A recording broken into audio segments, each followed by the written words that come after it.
Okay, it is my pleasure to introduce our presenter today. Svenya is born and raised in Germany. She attended medical school in both Germany and Austria, graduating in 2004. That same year, she moved to United States and settled in Chicago.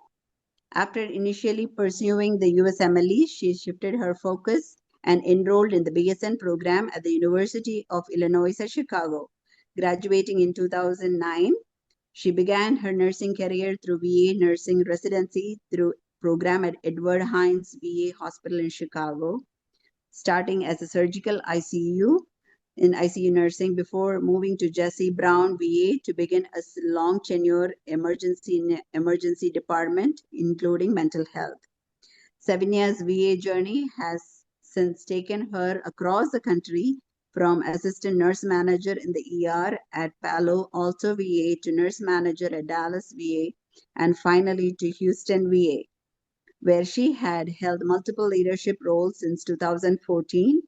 Her diverse experience includes telehealth and various executive positions. She now serves as a program manager for outpatient mental health at Department of Veterans Affairs, focusing on depression, anxiety, alcohol use, and PTSD. Savania has been happily married to Philip Elackatt since 2004. They live in Houston, Texas, with their 7-year-old twins, Hannah and Noah. Welcoming you, Savania, to our presentation. Thank you, Divya. I appreciate you inviting me, actually, you and the entire Bonding Families team to speak tonight. I was actually, as I mentioned earlier, expecting like a cozy little chat with maybe 10 or 12 people, not a full house. So clearly, I underestimated your influence. So thank you for having me. I guess we can get started. Now, do you guys all see the screen? The slide? No, you shared it or no? I did. It's not it. Okay, let me figure this out real quick.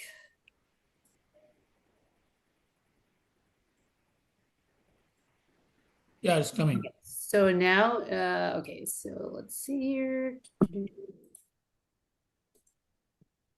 Okay, can you guys see now?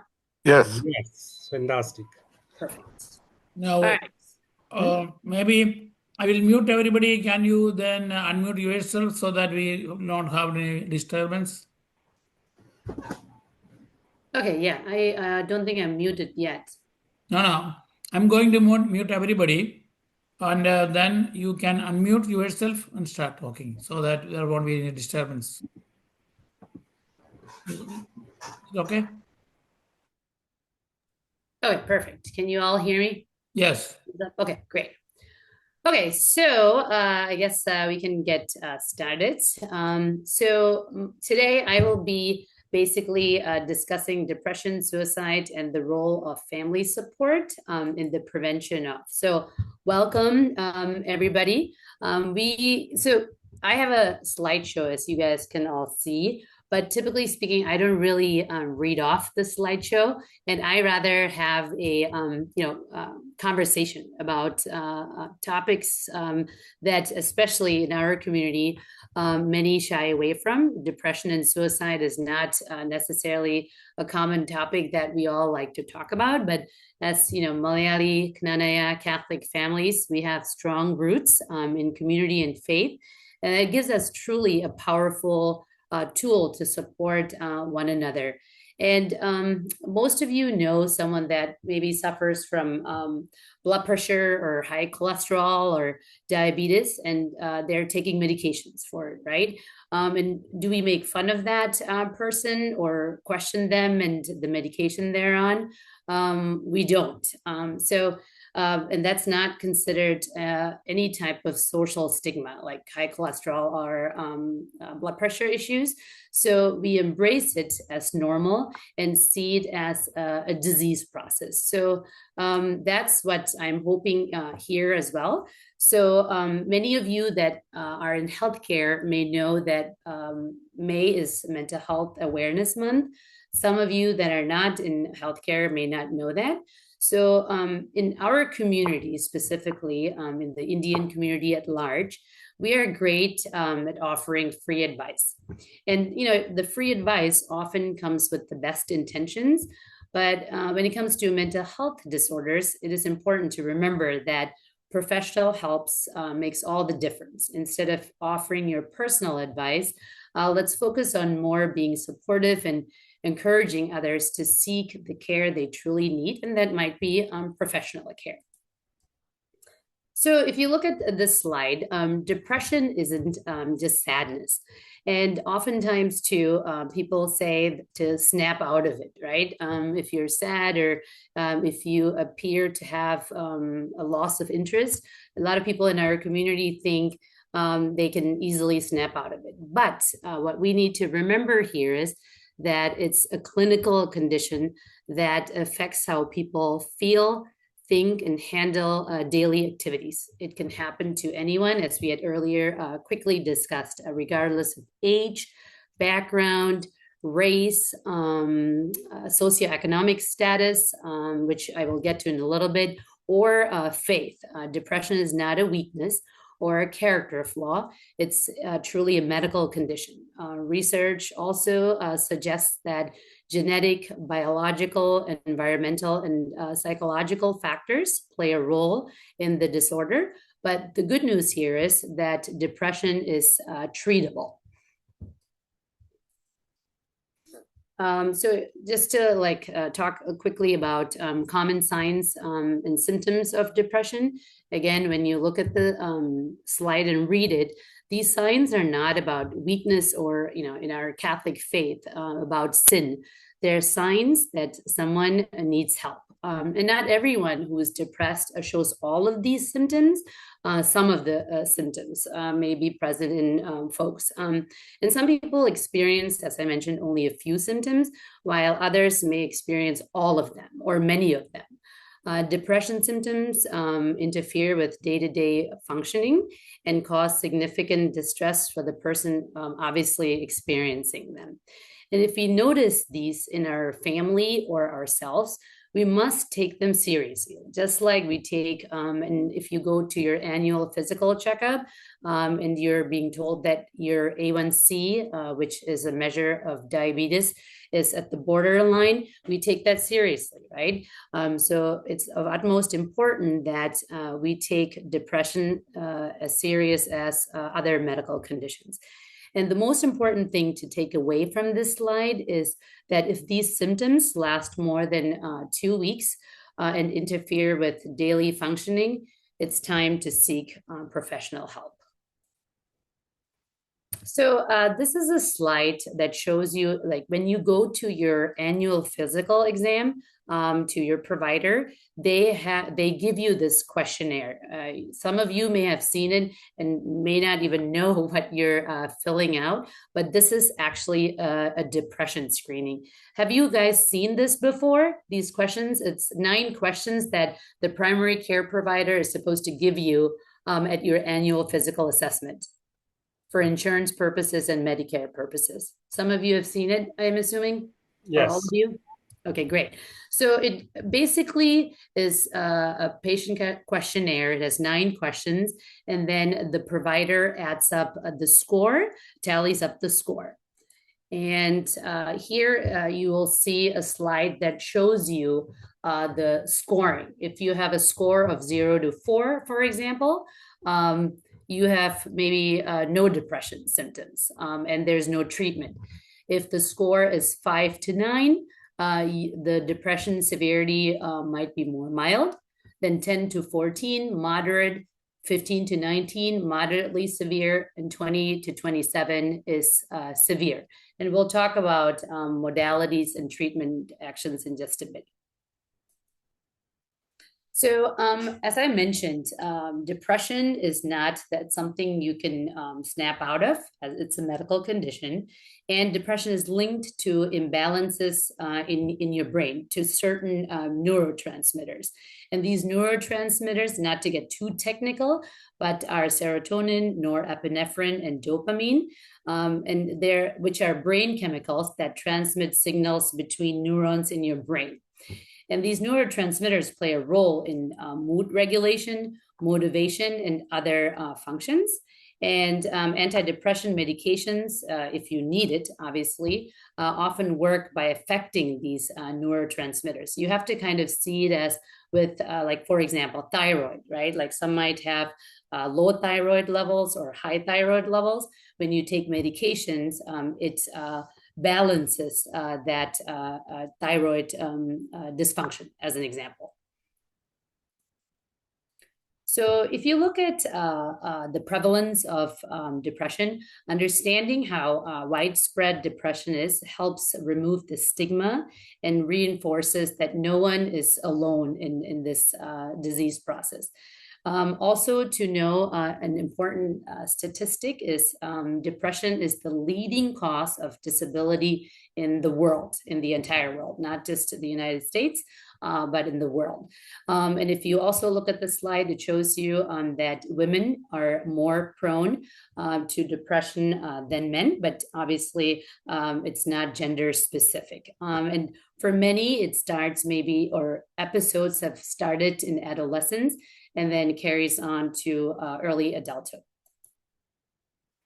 So if you look at this slide, it mentions treatment options. So most people, when you suffer from depression, depending on the score that I showed earlier, they benefit from a combination of approaches. And you should always encourage those suffering to explore their options, obviously with a professional, not your personal opinion.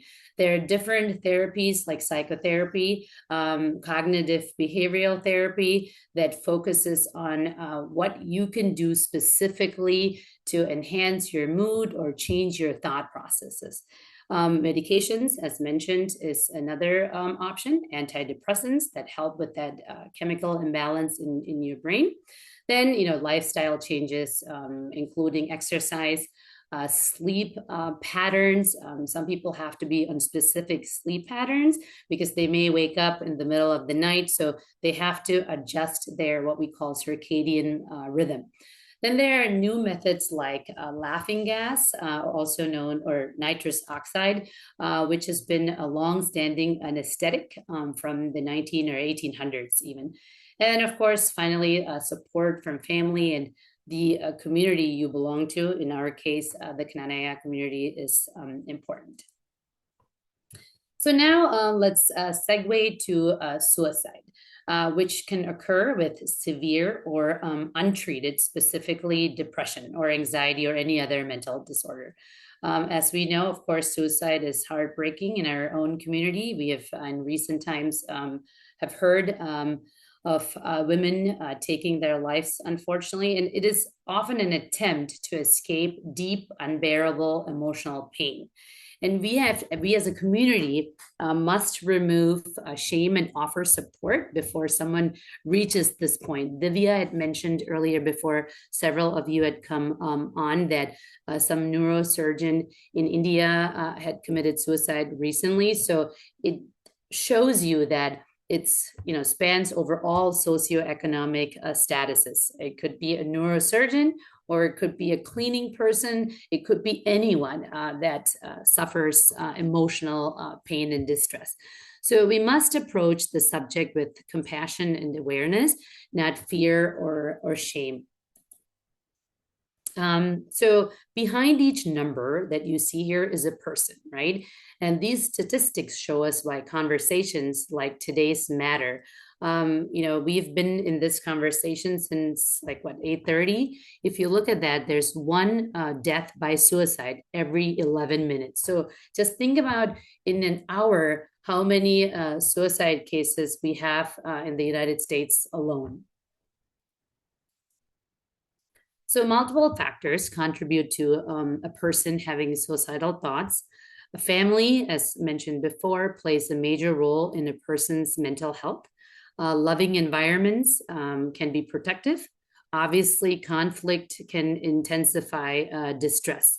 And it starts for kids, especially in our Indian community or Asian community, we stress academic excellence, almost perfection.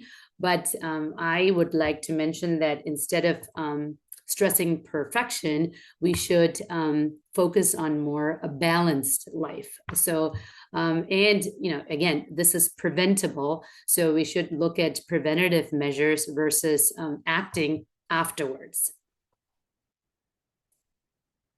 So if you look at the Asian Indian community, there's multiple research out there. So young people often feel the pressure to succeed, and older adults may feel disconnected or misunderstood. You know, we have so many different generations now that, you know, people that come from India that have lived here a long time. And, you know, for generations to mix and understand each other, it's important that our culture, you know, focuses on understanding versus silencing almost emotional struggle, while which can have tragic consequences, obviously. And as mentioned so many times, mental health, depression, anxiety has a certain stigma, and we should really focus on, you know, not talking about it, and instead of focusing on how we can help the individual or the families. So if you look at this slide, these statistics are truly wake-up calls, right? We cannot pretend this doesn't affect our families. I once went to the community center in Houston, and we were talking about what I do for a living. And when I mentioned, oh yeah, so in my job, I focus on depression, anxiety, and as Divya said, risk for drinking and PTSD. One auntie told me that that doesn't exist in the Kannada community. So the point here is obviously to raise awareness, and thank you for doing so. So prevention begins with awareness. And while women, that's another important thing to remember, while women are more likely to be diagnosed with depression and attempt suicide, men are significantly more likely to actually die by suicide. And the reason for that is because they use, for example, firearms, and they know how to operate it. So they die. The likelihood of them dying is significantly more than women. So it is critical to take these warning signs seriously. Don't be afraid to ask someone directly if they're thinking about suicide. The other important part is to model compassion and active listening at home. You know, we sometimes as a community to talk a lot, but which is good. At the same time, though, active listening is a very important skill to have. And, you know, if you are a parent, for example, be a safe place your child or loved one can turn to. Like I said, in our own community, we offer a lot of free advice, but sometimes it's, you know, important to seek professional help when it's needed. Especially, I was reading an article the other day about India specifically, that Punjab used to be the #1 substance abuse state in India, but now Kerala has overtaken that. So the substance abuse of all sorts of drugs that are getting to Kerala through Cochin, I guess, is significant. So in your homes, make sure to talk to your children specifically about these kind of things that may come up in schools. So everyone should know this number. 988 is the National Mental Health Crisis Line. It's free, confidential, and available 24 hours. And if you're experiencing, you know, or know someone that's experiencing any distress, make sure to, you know, tell someone about this number. And reaching out can save a life. At the VA, a lot of veterans particularly call this number, and there have been, I mean, hundreds of lives saved over time. So the other thing too, as Catholics, faith, love, and, you know, resources together can guide individuals through their darkest moments. And even if you don't need it today, someone you love might need this number tomorrow. So what can we do? Again, as a community, we can create homes that feel safe emotionally, particularly, not just physically.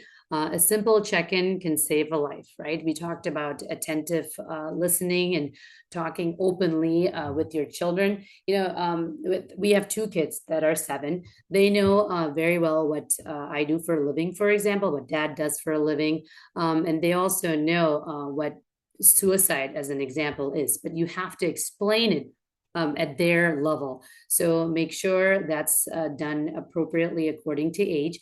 In our community too, unfortunately, we do every now and then judge people. So make sure to avoid judgment or comparison, right? Like a lot of times you compare children or spouses or what car someone drives, what house someone lives in.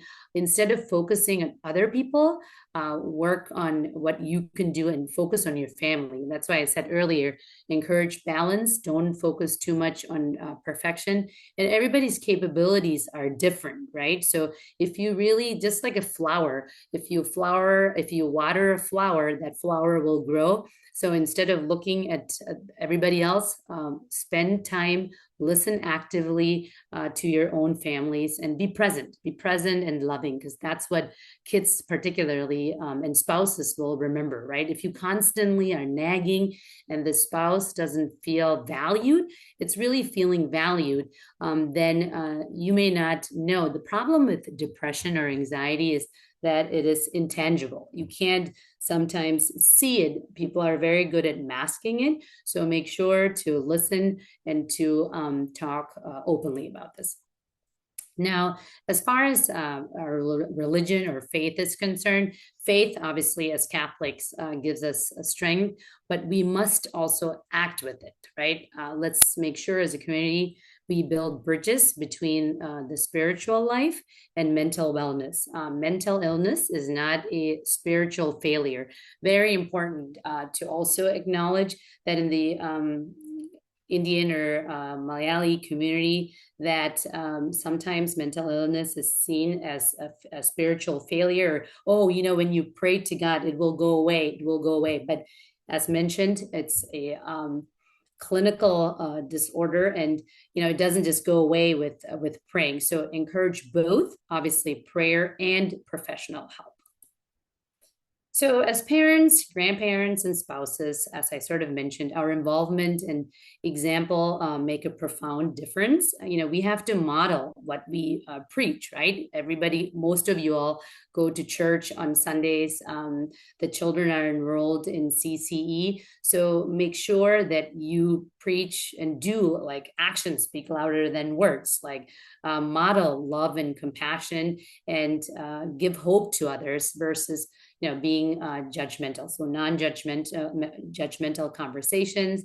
And it's okay to get help. Like I said, nobody makes fun of someone being on blood pressure meds or diabetes medication. So make sure to kind of get rid of this stigma. And, children also are very good at masking their emotional distress. But if you talk to them, and that could be in the car while you drive somewhere or while you give them a shower, it's so important, like I said, to water your own plants versus looking at the neighbor and looking at what they have or they may not have. So as I said, let us normalize talking about mental health in our churches, in our homes, and at community events. And if we do that, we can truly save lives together, that is. So we're almost at the end of this. Some closing thoughts here. Of course, thank you for being part of this discussion, and maybe leave here more aware, more compassionate, and more committed to protecting the mental health of our families, because guess what? The whole conversation is about that. Mental health matters. We all think our families matter. Depression and suicide are real, but preventable, as mentioned. Awareness, support, and faith can save lives. And, let's be loving and hopeful to one another. And that sums up my presentation.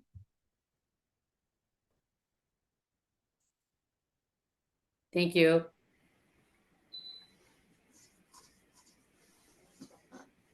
Can you close the screen sharing so we can? me see how I do that. Okay, there we go. Okay, perfect.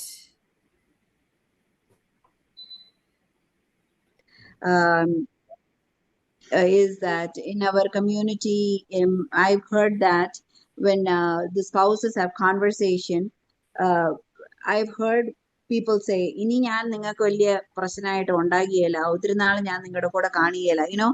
Those kind of words, when it is being used among the conversation, is that a red flag? Yes, so that is pretty much you're threatening now your spouse, right? If A and B doesn't happen, you're going to quit and leave. Instead of that, I think it's so important. Sorry, I was hearing someone talk. But yeah, sorry. It's so important to focus on number one, what you can do. Number two is identifying what the issues are, right? Never blame someone, especially, we know being married. I've been married now this summer, 21 years. No one likes nagging. Number one, no one likes to point or feel like the spouse is pointing fingers. Instead of that, look at a healthy conversation, right? Like what's working, what's not working. Obviously, when you got married, things were working in the beginning. Now, like analyze over the years, did you guys somewhere like bifurcate and need to find your way back? And finding your way back is not by threatening the other person. So your words matter.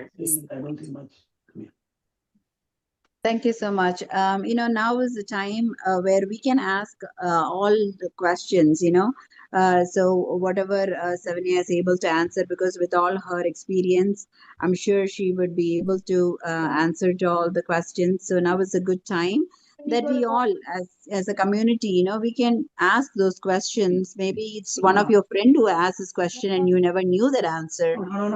So please feel free to ask whatever questions that you have at this time.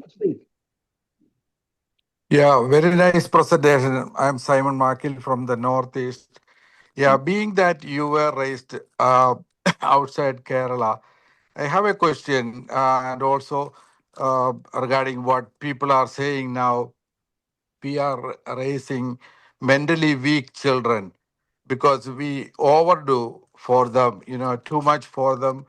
And then we develop better self-image, and the self-esteem of the children are becoming weak because they don't develop that mental toughness, and because we don't give them an opportunity to figure out what their problem or what the solutions or what they can do. And parents are sometimes overly involved with the children. If I could hear something from you regarding that. So obviously, I'm not a parenting expert here, and I think my kids are 7. But what I can share with you is it's not your job as a parent is to protect the child from harm, right? Whatever harm is out in the community.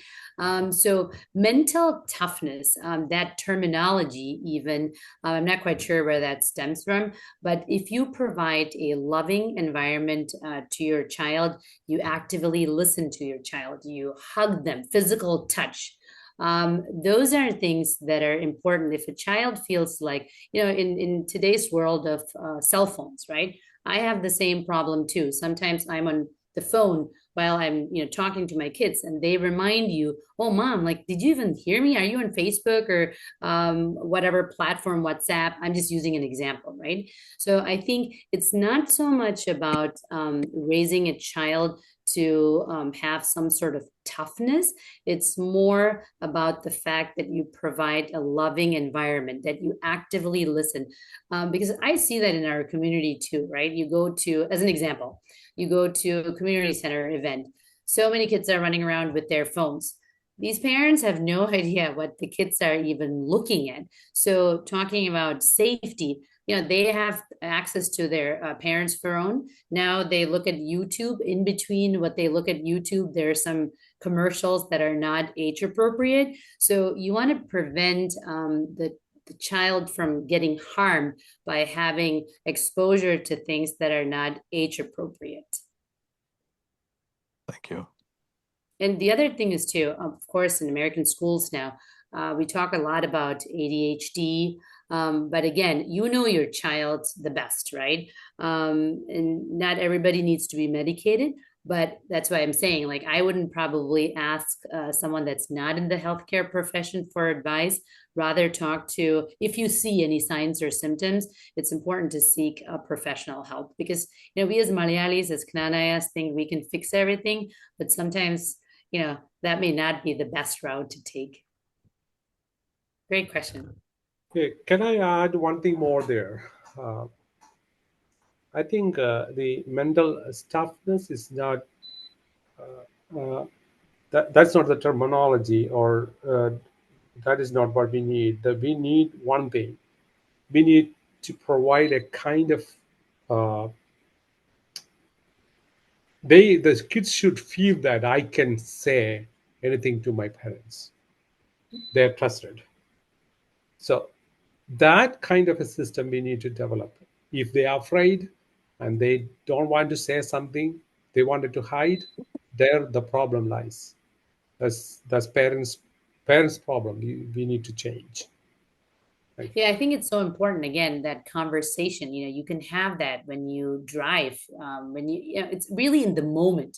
As a parent, you have to be in the moment, and the child feels like, hey, now the phone or 5 other distractions are not important. I am important. For any child, they should feel like I'm important and my parents care. Because I remember listening to one of the bonding families presentations about generational differences, and the presenter at that time from Sacramento, or I think somewhere in California, had said that when she interviewed youngsters, they were all saying, we don't feel like our parents even care. They don't listen to us. They just tell you what to do, but they don't actively listen. And that applies to depression, that applies to anything. You want to feel like someone is actively listening to your concerns.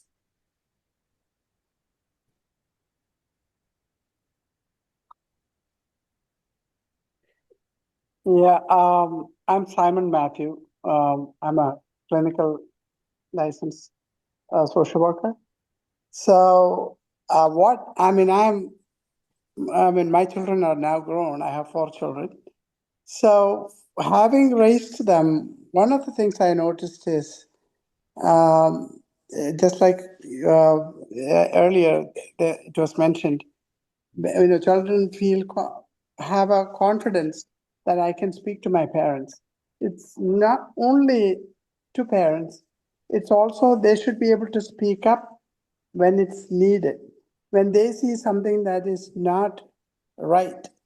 And that would mean, just like you said, parenting and spending time with children, doesn't matter how old they are, at least until they are with you and they are under your care or you are in touch with them.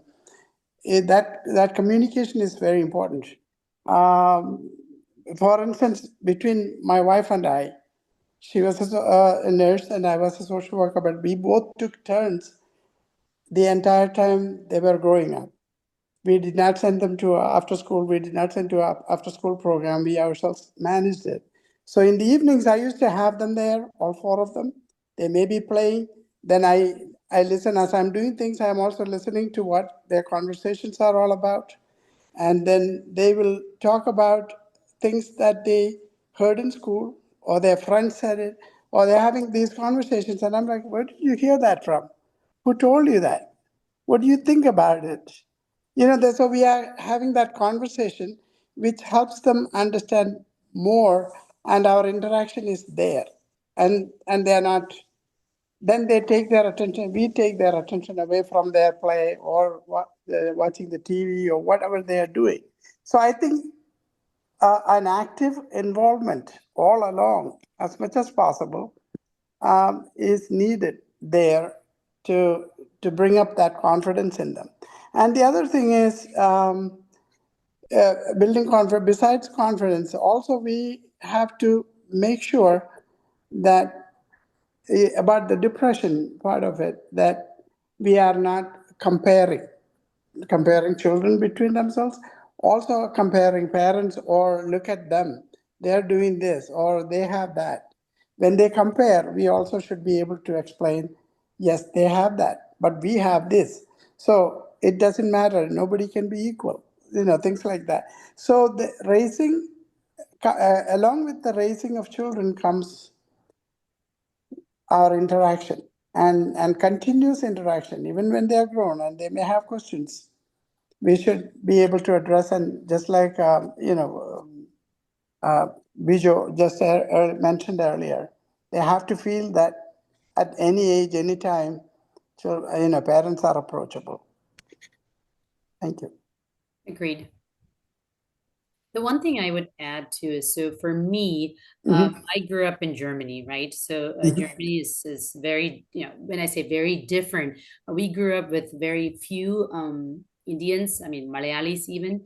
But one thing that was different there was, and there is a cultural difference as far as where you grew up. Divya had shared before with me that she grew up in Chennai. There's a difference if you grew up there, obviously a metropolitan city versus, let's say, Karathuthi, right? Like, I mean, I'm talking about like even 30 years ago. So, or even now, there's a significant difference. So, for example, where when the time that I used to live in Germany, my parents all had one job, or kind of what you said, Uncle, that, you guys were rotating. Somebody was always at home. And the key here today, too, is if, a child has a mental disorder, the key is, as a community, not to point your finger and openly talk about that. I mean, there's a healing for all this in place for a reason. And we should make use of that instead of just saying, oh, let's pray to God and it will go away to that point. So there is a cultural, what my point here was, there is a cultural difference in Malayalis or maybe Kananayas that grew up in other places of the world versus the United States. Because I see that here too. Sometimes the focus, oh, who drives the best car, who drives the best house. I mean, that's in general an American philosophy, the keeping up with the Joneses. But also, Divya had said before, maybe some people came online, that we act when there is crisis. Kananayas have very good, something happens now, like the whole community jumps in and wants to help. But we have to look at what today's discussion is, preventative measures, right? And that involves also in our churches, in our community centers, dialogues to bridge the generational differences. A certain language, yelling and screaming is probably not very healthy for children, for spouses. Again, if you look at and examine, again, I like to read. And when you read news articles or research, it shows you, like I said, the language that's used at home, or degrading language, or pointing fingers and nagging is not going to be helpful to have a successful marriage, even never will be. And then, kids see that type of violence, right? And are more prone biologically, genetically, to turn out even worse than that without a medical intervention, that is. Okay, this is for Abraham Muthalan. I have a question. I noticed that there are so many couples going through struggles, because of the incompatibility of or issues between husband and wife, and that really affects children. So, is there any way we can help the children in such a case? How they can understand, how they can adjust, how can they be free from depression or after effects of that? So truly, it comes down to intervention, right? Like if there is something that's that a child goes through that, first of all, the parents have to recognize that, and then the parents have to intervene. and seek the correct help, which is in most instances, you don't need necessarily medication. It's really therapy, like I said earlier, IPT, CBT, like these type of cognitive, behavioral, or individual therapy sessions. But in order to get there, though, the parents have to acknowledge it, right? That maybe number one, the parents have to go through therapy first. And then second is that the children, as if it's called marital or married, and the social workers know, couples therapy. And then once usually the couples get together, then the therapist gets together with each individual. And then the third aspect is family therapy. But again, in order to initiate that, you have to see that there's a problem that needs to be addressed. Or if you have nice family members that point out, hey, you know what, maybe it's time for you guys to seek some counseling, community members. Now, to your question about compatibility, and most of you all, or most of the people in this chat with 35 people now, know, number one, marriage is not easy. And you have to constantly work on your marriage because I got married when I was 25. I'm 46 now, and I'm not the same person I was with 25 as I was when I was 25. And same with my husband. So it's important to make sure that you're traveling on the same path.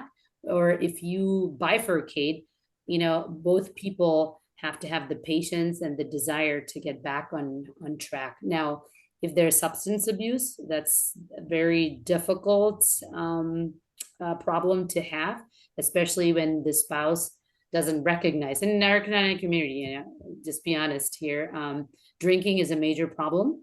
Now drug use is a major problem as well. So if that individual doesn't recognize that he or she might have a problem, it becomes more difficult to treat. Hello everyone, എൻ്റെ പേര് എബിൻ പറയും കലായിൽ. ഞാൻ എനിക്കൊരു കാര്യം പറയാനുള്ളതെന്ന് പറഞ്ഞാൽ, I really want to bring your attention or call out this blunder that marriage cures depression. I want to use that using എൻ്റെ ഒരു കൂട്ടുകാരൻ്റെ കേസ് തന്നെ ഞാനത് എക്സാമ്പിൾ ആയിട്ട് പറയാനായിട്ടാണ്. അപ്പം എൻ്റെ കൂട്ടുകാരൻ എന്ന് പറഞ്ഞാൽ അവൻ ക്നാനയല്ല. അപ്പം അവൻ എന്ന് പറഞ്ഞത് അങ്ങനെ അധികം പഠിക്കാത്ത ഒരു ഇച്ചിരി ഉഴപ്പും എന്നാ പറഞ്ഞ ഇച്ചിരി വെള്ളടിയൊക്കെ ഉള്ള ഒരു നാട്ടിൽ നിന്ന് വന്ന പിള്ളേരുടെ കൂട്ടത്തിലുള്ള ഒരു സെറ്റപ്പുള്ള ഒരുത്തരായിരുന്നു. പിന്നെ അവനെ പേരൻസ് ഫോഴ്സ് ചെയ്ത് തന്റെ നാട്ടിലേക്ക് പഠിക്കാനായിട്ട് വിട്ട് അവിടെ നാട്ടിൽ ചെന്നപ്പോഴത്തേക്കും അവൻ ഡ്രങ്ക് ആയിട്ട് ബൈക്ക് ഓടിച്ച് ഒരു ബസ്സിന്റെയോ ലോറിയുടെയോ എന്തോ അടിയിൽ പോയി. ഭാഗ്യം കൊണ്ടാണ് അവൻ രക്ഷപ്പെട്ടത്. പക്ഷേ he had physical and mental trauma that he did not recover from.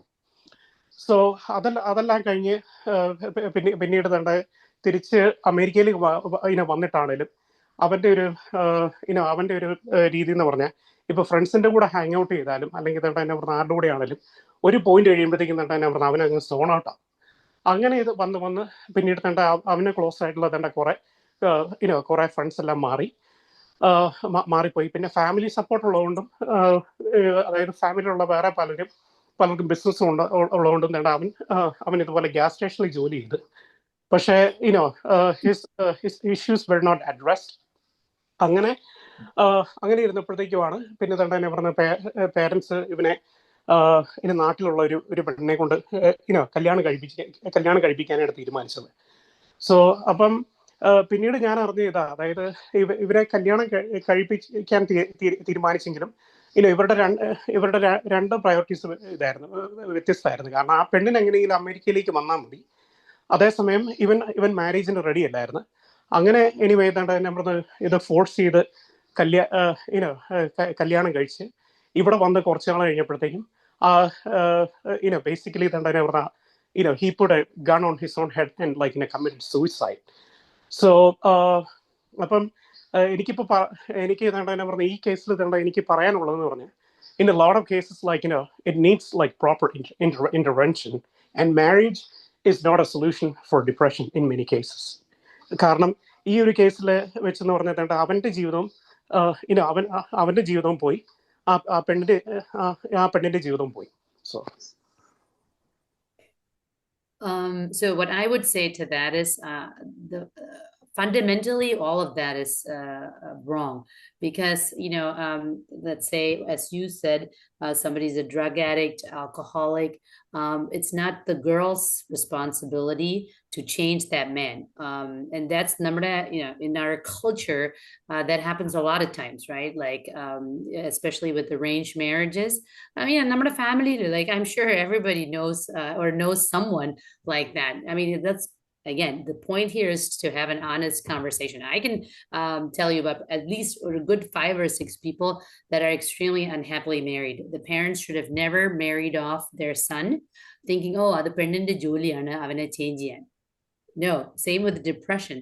Again, understand that this is a clinical disorder. Substance abuse is clinically relevant, and no woman, if a parent can't help that man or woman, the spouse won't be able to. So ultimately, what happens is these women or men, vice versa too, will suffer, and that marriage will not be ending happily in this case that Eben just mentioned. So like I said, you could be a lawyer, you could be a nurse, you could be whoever, but if those individual issues are not addressed with professional help, not like, oh, let me take him to some auntie and the auntie or uncle will talk to that person, it won't help that marriage or that individual ever.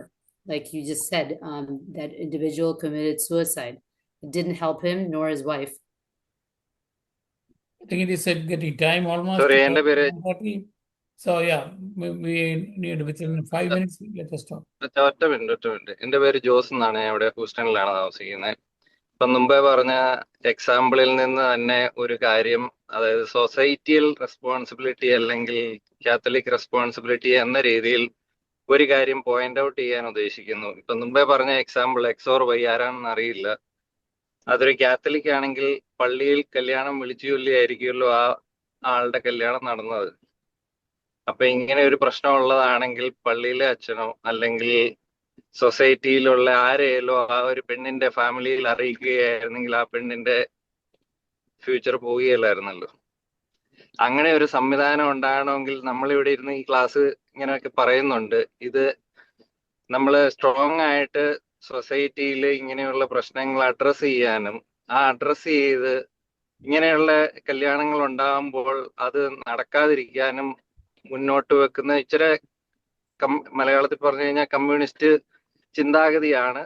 പക്ഷെ അതല്ലേ വേണ്ടത്. നമ്മളിതെല്ലാം സംഭവിച്ചു കഴിഞ്ഞ് നമ്മളിരുന്ന് ഇങ്ങനെ കരഞ്ഞുകൊണ്ടിരുന്നാലോ അല്ലെങ്കിൽ class എടുത്തുകൊണ്ടിരുന്നിട്ടോ കാര്യമുള്ളവരുമാരെ ഇങ്ങനെ practically possible ആയിട്ടുള്ള കാര്യങ്ങൾ ഇംപ്ലിമെന്റ് ചെയ്യുകയോ അല്ലെങ്കിൽ അതിനെപ്പറ്റി ആലോചിക്കുകയോ ചെയ്യുന്നതല്ലേ ഒന്നുകൂടെ ഇമ്പോർട്ടൻ്റ് ആയിട്ടുള്ള ഒരു കാര്യമെന്ന് ഒരു സജഷൻ അത്രേ ഉള്ളൂ. I think that's a good point. I think I'd like to answer that. അതുകൊണ്ടാണ് കാനോനിക്കലായിട്ട് സഭയിൽ 3 പ്രാവശ്യം ഞായറാഴ്ചകളിൽ കല്യാണം വിളിച്ച് ചെല്ലണമെന്ന് പറയുന്നത്. ചിലർ കാണുന്നത് അതൊരു ഓണർ പോലെ, എൻ്റെ മകൻ്റെ അല്ലെങ്കിൽ അവർ തന്നെ പറയുക എൻ്റെ പേരെന്ന് വിളിച്ച് അറിയുന്നത് ഒരു ഓണറായിട്ട് മാത്രം കാണുന്നു. ആരും തന്നെ അതിന് വേണ്ട ശ്രദ്ധ കൊടുക്കാറില്ല. ഞാൻ ഒരു ഏതാണ്ട് ഇത്രയും വർഷം 25 വർഷത്തോളം അമേരിക്കയിലായിട്ടും എനിക്ക് ഒറ്റ കേസേ അങ്ങനെ വന്നിട്ടുള്ളൂ. അത് ഞാൻ അന്നേരം തന്നെ നാട്ടിലുള്ള ഇടവക വികാരിയെ അറിയിച്ചു. എൻ്റെ റോൾ അതാണ്. അപ്പോൾ ആ പാർട്ടിയെ എനിക്കറിയത്തില്ല. അപ്പം ഇവിടുന്ന് എനിക്ക് ആ റിപ്പോർട്ട് കിട്ടി, ഇങ്ങനെ ഒരു ശകലം പ്രശ്നമുണ്ട്, വലിയ മേജറല്ല, ശകലം പ്രശ്നമുണ്ട്. അപ്പം ഞാൻ അവിടുത്തെ വികാരിച്ചനോട് പറഞ്ഞു, അച്ഛൻ അവിടുത്തെ ആ പെണ്ണിൻ്റെ ഫാമിലിയെ വിവരം അറിയിക്കണം. And then they have to make the investigation and let them decide. അതേ നമുക്ക് പറയാനൊക്കത്തുള്ളൂ. അപ്പം അങ്ങനെ നമ്മൾ സംശയാസ്പദമായിട്ട് റിപ്പോർട്ട് ചെയ്യുന്നുണ്ട്. അത് ഞങ്ങളുടെ അച്ഛന്മാരുടെ റെസ്പോൺസിബിലിറ്റിയാണ്. So we are implementing that in case people report to us. Usually അങ്ങനത്തെ കേസുകൾ നമുക്ക് ആളുകളാരും റിപ്പോർട്ട് ചെയ്യാറില്ല എന്നുള്ളതാണ് ഒരു പ്രശ്നം. അറിഞ്ഞാൽ മുമ്പത്തെ എക്സാമ്പിളിൽ നമ്മുടെ സൊസൈറ്റി, ഇപ്പൊ നമ്മുടെ ഒരു പള്ളിയിൽ, ഏതെങ്കിലും പള്ളിയിൽ ഒരു സംഭവം ഉണ്ടായി കഴിഞ്ഞാൽ ആ സൊസൈറ്റിയിൽ എല്ലാവർക്കും അറിയാം.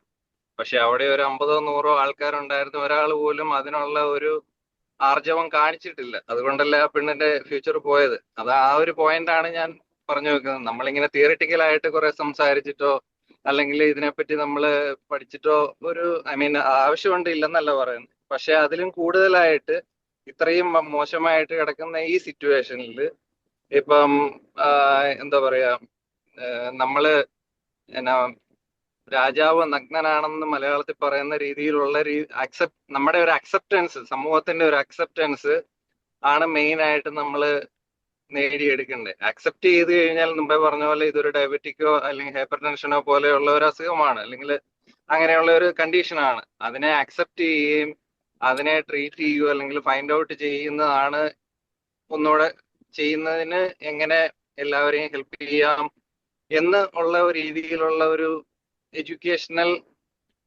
മെറ്റീരിയൽസ് ആയിരിക്കും ഒന്നുകൂടെ നല്ലതെന്ന് എനിക്ക് തോന്നുന്നു. കാര്യം ഞാനിത് 2-3 പ്രാവശ്യമാണ് ഈ ഒരു ക്ലാസ് അറ്റൻഡ് ചെയ്തിട്ടുള്ളൂ. ഇപ്പൊ മജോറിറ്റി ഓഫ് ആൾക്കാർ ഞാൻ കണ്ടിരിക്കുന്നത്, ഞാനിത് നോട്ട് ചെയ്യുന്നുണ്ടായിരുന്നു, സ്ഥിരമായിട്ടുള്ള ആൾക്കാരാണ് ഇതിനകത്ത് വന്നു പോകുന്നത്. നമ്മുടെ ഈ അമേരിക്കയിൽ 10,000 അല്ലെങ്കിൽ ലക്ഷക്കണക്കിനുള്ള ആൾക്കാരിൽ ഈ 30-35 പേരേ ഉള്ളൂ ഇതിന് വരുന്നുള്ളൂ. അത് തന്നെ നമ്മുടെ സൊസൈറ്റിയുടെ ഇതിനോടുള്ള ഒരു പിന്തിരിഞ്ഞ് നിൽപ്പല്ല ഇതിനകത്തുള്ളത്. എല്ലാ പള്ളികളിലും എനിക്ക് തോന്നുന്നു, ഇപ്പം ഞാൻ ഹ്യൂസ്റ്റൺ ആണ്, അച്ഛൻ ഇത് ഇടവകയുടെ വാട്സപ്പ് ഗ്രൂപ്പിലൊക്കെ ഇടുന്നുണ്ട്, എത്ര പേര് ഇതിനകത്ത് അറ്റൻഡ് ചെയ്യുന്നുണ്ട്. അപ്പൊ നമ്മുടെ സൊസൈറ്റിയുടെ ഒരു തിരിഞ്ഞുനിൽപ്പാണ് ഇതിനകത്തോട്ട് ഉള്ളത് മെയിനായിട്ട്. ആ തിരിഞ്ഞുനിൽപ്പിനെ നമ്മൾ മാറ്റി കൂടുതൽ ആൾക്കാരെ രീതിയിലുള്ള, എനിക്കറിയില്ല, എന്തെങ്കിലുമൊക്കെ ഉണ്ടെങ്കിൽ ആലോചിച്ച് ചെയ്യുവാണെങ്കിൽ അതായിരിക്കും ഒന്നുകൂടെ ബെറ്റർ എന്ന് തോന്നുന്നു. ഒരു സജഷനാണ്. അതെ, അത് ശരിയാ. നമ്മളെപ്പോഴും ഇപ്പൊ ഇതുപോലെ നമ്മളെ ഒരു അവയർനെസ് പ്രോഗ്രാം സെഷൻസ് ഒക്കെ വെക്കുന്നത് നമ്മുടെ കമ്മ്യൂണിറ്റി ഷുഡ് ഓപ്പൺ അപ്പ്. അതേപോലെ നമ്മൾ ഇത് ഓരോന്ന് ഷെയർ ചെയ്യുന്ന നമ്മുടെ ഓരോ വാട്സാപ്പ് ഗ്രൂപ്പിലേ ഇടുള്ളൂ. ഇത് നമ്മൾ ഇപ്പൊ it all comes to the finger that points to us. നമ്മൾ ആ കൊച്ചിനെ we could have helped, right? Likewise നമ്മൾ ഇത് അറിഞ്ഞിട്ട് എത്ര പേർക്ക് നമ്മുടെ ഫ്രണ്ടിനും ഫാമിലിയിൽ ഷെയർ ചെയ്തു. come on, let's just listen to what they have to say. അങ്ങനെ ഇപ്പൊ നോക്കിയിരുന്നെങ്കിൽ ഇപ്പൊ 7 ലക്ഷം പേര് നമ്മുടെ ഈ അവയർനെസ് സെഷനിൽ കയറേണ്ടിയായിരുന്നു, അല്ലെ? ഇത്രയും ആൾക്കാർ നമ്മുടെ കമ്മ്യൂണിറ്റിയിൽ ഒന്നടക്കം. This is a community problem. നമ്മൾ എല്ലാവരും ഒരുമിച്ച് കയറി. But it doesn't matter in the sense. ഒരു എക്സാമ്പിൾ ഞാൻ പറയാം. One child was taking the turtle from the sand and throwing it in the sea, and then the person was asking, one person was passing by, it was നീ ഒരു turtle എത്ര ടേർട്ടിലാണ്ട് ഇവിടെ ഷോറിൽ കിടപ്പുണ്ട്, അതെല്ലാം ചത്തുപോകും. But even if we make 1% a difference, that is still good. But I appreciate you saying that. ഇപ്പൊ നമ്മളെല്ലാരും ഇപ്പൊ 36 പേരുണ്ടെങ്കിൽ അതിന്റെ നമ്മുടെ റെസ്പോൺസിബിലിറ്റിയാ. ഇപ്പൊ നമ്മളൊരു example, Sevina brought a good explanation about parenting. Even Simon uncle was saying. അപ്പം നമ്മുടെ പിള്ളേരുടെ നമ്മൾ കാണുമ്പോഴത്തേക്ക് അവരെ ഹാപ്പി ആണോ എന്നുള്ളതാണ് നമ്മുടെ എല്ലാവരുടെയും റെസ്പോൺസിബിലിറ്റി. അവൻ ഇത്രയും മാർക്ക് മേടിച്ചു. നമ്മൾ ഈ ഫേസ്ബുക്കിലോ ഈ വാട്സാപ്പ് ഗ്രൂപ്പിലോ ഈ സോഷ്യൽ മീഡിയയിലൊക്കെ അവൻ വെലഡിക്ടോറിനായി സെലഡിക്ടോറിനായി അവനെ പഠിപ്പിക്കണ പോലെ അല്ലേടാ നിന്നെയും പഠിപ്പിക്കണേ, നിനക്ക് ആ മാർക്ക് മേടിക്കാൻ മേലായിരുന്നോ? No, that is not what.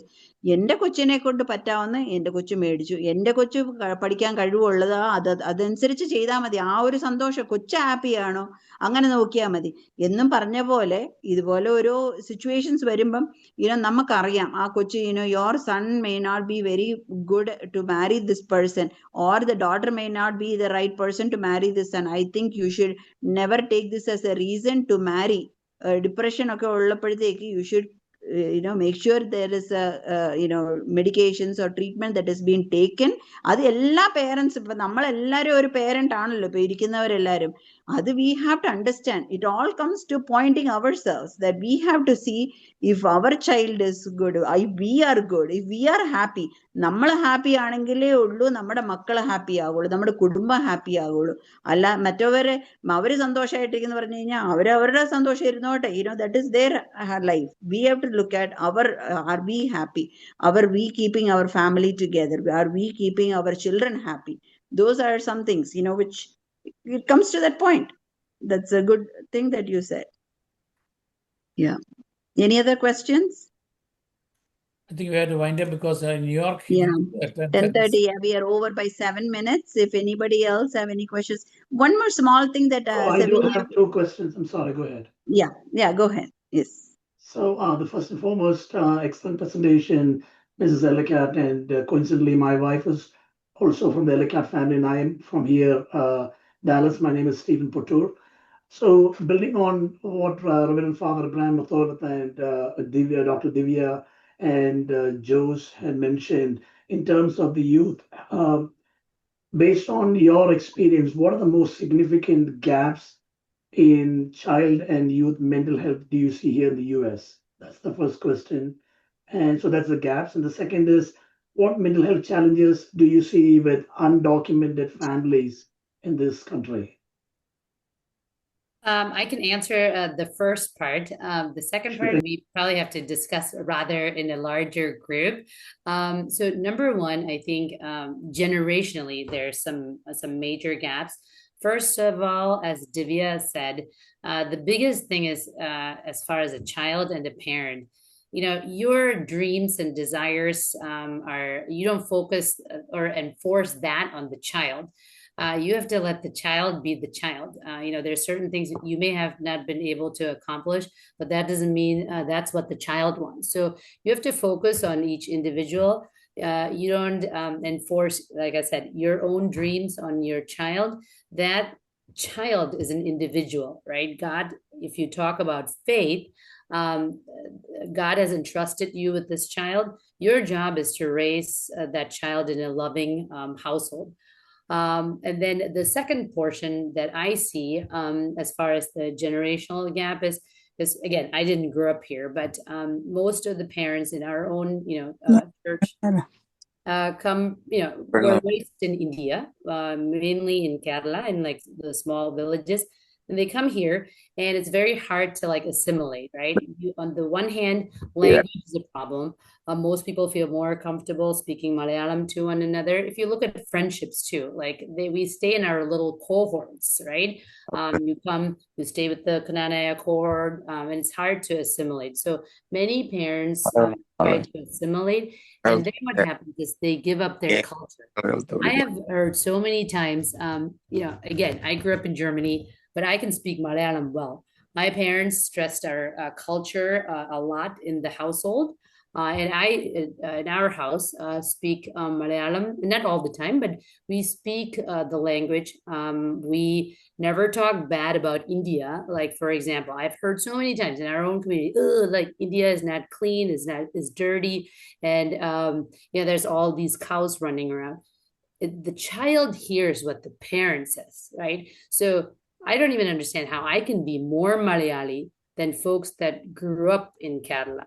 Now, when they come here, they tend to talk bad about their country, which I don't think is favorable at all to the child.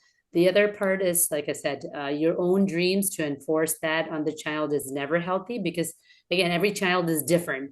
Now, with the undocumented, unfortunately, I don't So know. before you can go, actually, my question was on the gaps in child and youth health services. I'm sorry, I may have not understood the question. Yeah, so what kind of gaps in health services, mental health services do you see here in the US? So I don't, to be honest, if you have insurance, I don't see much of gaps at all. It's more that parents or families don't seek out the care that they could get through it starts off with the primary care provider or the pediatrician. Counseling is available. If obviously you have insurance, you have to pay a copay. So that's all available. The problem is our community doesn't seek it out. I see. Okay. I hope Thank that you. answered the question. Just as a follow-up, right? South Asian communities tend to go towards their community members or spiritual leaders first. There's actually a research that came out that says that South Asians in general, the research states that you either go to your community members or you go to the church or spiritual leaders to get mental health assistance. They don't necessarily go out and seek because the whole thought process is we can deal with this, we can figure this out, and we can just get better. We can, again, pray it out, talk it out. Uncle or auntie talk to you, they'll think differently and it will be all cured. Like Svenya also said earlier, I have heard time and time again about what's അവൻ എന്നാത്തിനാ depression അല്ലെ അവൾക്ക് എന്നാത്തിനാ depression അവർക്ക് എന്നാത്തിന്റെ കുറവാ. Like it's a clinical disease, like it's a disease, but every time there's an issue that when it comes to depression and anxiety or any kind of mental health illness, especially depression, they'll say, അതിനകത്തിന് depression, അതിനകത്തിന് depression എന്തിനാ അവർക്ക് എന്നാത്തിന്റെ കുറവാ.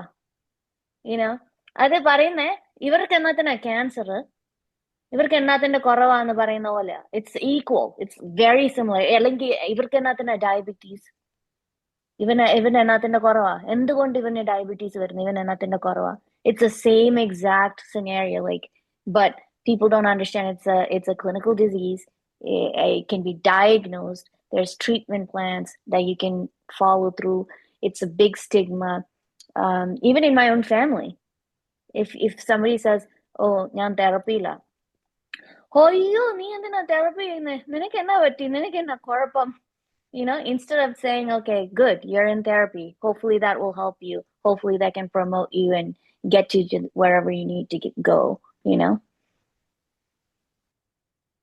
That's true, Manju. I worked in the hospital as chaplain for almost a quarter of years, almost 25 years. And I often hear from Americans saying that I'm bipolar, I'm schizophrenic, or psychiatric issues. But we will never hear from any Asian, especially Knanaya community people. They will never accept it. That is true. And that is what the awareness need to be. And that can also, I think, affect the children also. Sometimes children are also facing, challenges, issues. One time, one child came to me saying that all my friends are ridiculing me because I'm the only child with this Indian skin. And then I said, why don't you talk to your teacher because they are making fun of you? And then said, oh, I don't like my teacher. Then I gave my own way of, some advice that gave him relief. But I'm not a professional. So I see sometimes children who need professional help.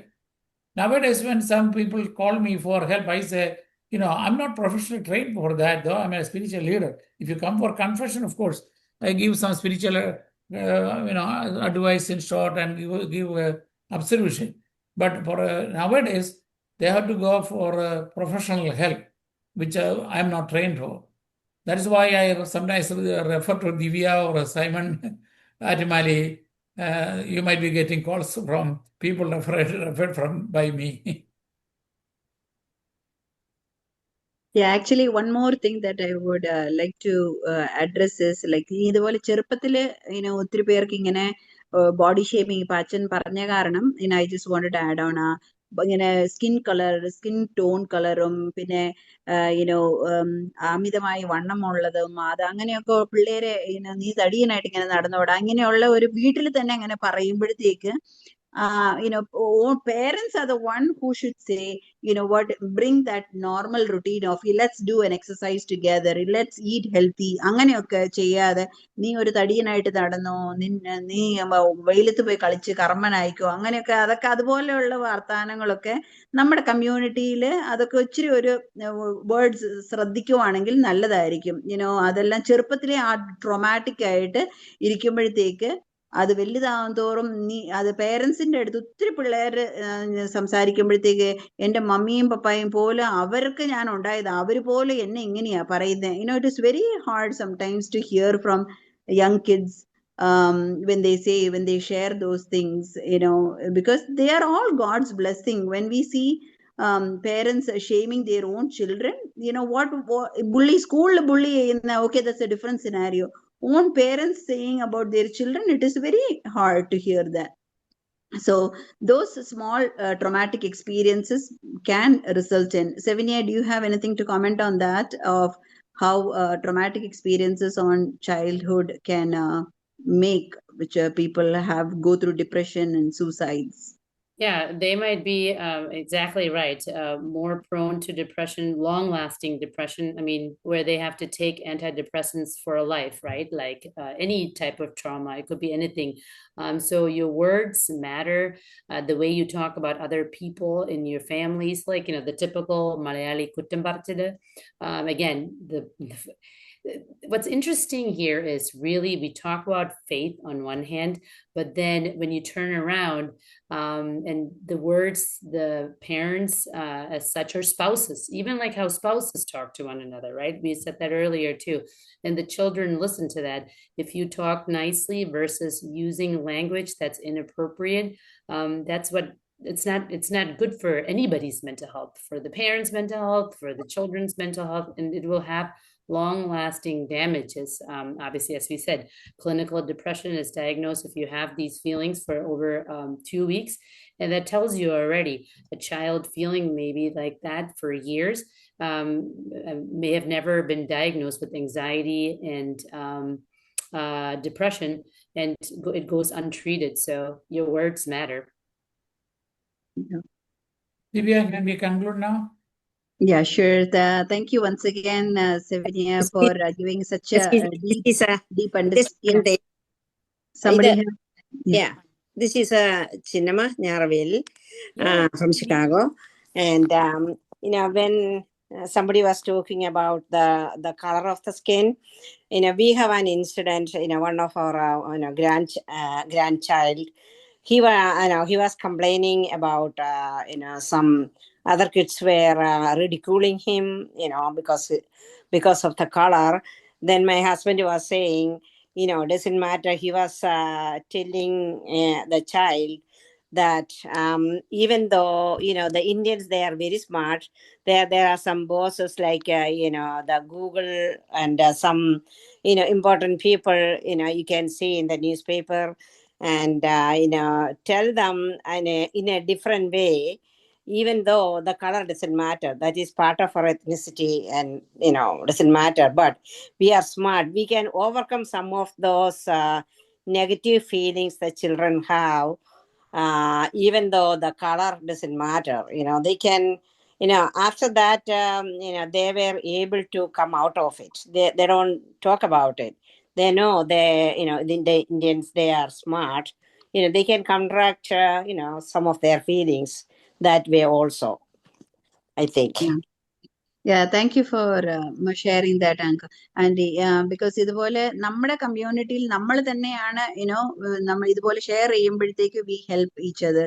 അത് the point that I was trying to bring is നമ്മുടെ വീട്ടില് friends കളിയാക്കുന്ന is different, but own parents തന്നെ മക്കളെ കളിയാക്കാതെയൊക്കെ ഇരിക്കുക എന്നുള്ള ഒരു വലിയൊരു ഇമ്പോർട്ടൻറ്റ്. ബിക്കോസ് നമ്മൾ ഒത്തിരി പിള്ളേരൊക്കെ സംസാരിക്കുമ്പോഴത്തേക്ക് അവരുടെ ഫീലിങ്സ് ഷെയർ ചെയ്യുന്നതാണ് നമ്മുടെ ഇത് അഡ്രസ് ചെയ്യേണ്ട ഉള്ള ഒരു ഇമ്പോർട്ടൻറ്റ് ഫാക്ടറായിട്ട് ഞാൻ കാണും. അത് പേരൻസ് അവനവന്റെ മക്കളെ പോലും അങ്ങനെ ഒരു കളർ ഷെയ്മിങ്ങോ ബോഡി ഇമേജ് ഷെയ്മിങ് ഒക്കെ ചെയ്യാതെ ഇരിക്കുന്ന ഒരു വലിയ ഇമ്പോർട്ടൻറ്റ് കാര്യമായിട്ട് ഒന്ന് ശ്രദ്ധിക്കുന്നത് നല്ലതായിരിക്കും. ബിക്കോസ് ഇനി വളർന്നു വരുന്ന പിള്ളേര് ടഫായിട്ട് വരുന്നില്ലെന്ന് നമ്മൾ പറയുന്നതിന്റെ കാരണം അവനവന്റെ വീട്ടിലെ പേരൻസ് തന്നെ മക്കളെ ചെറുതാക്കി പറയുമ്പോഴത്തേക്ക് അതൊരു വലിയ ഒരു ഇമ്പാക്റ്റ് ഉണ്ടാക്കുന്നുണ്ട് നമ്മുടെ സമൂഹത്തില്.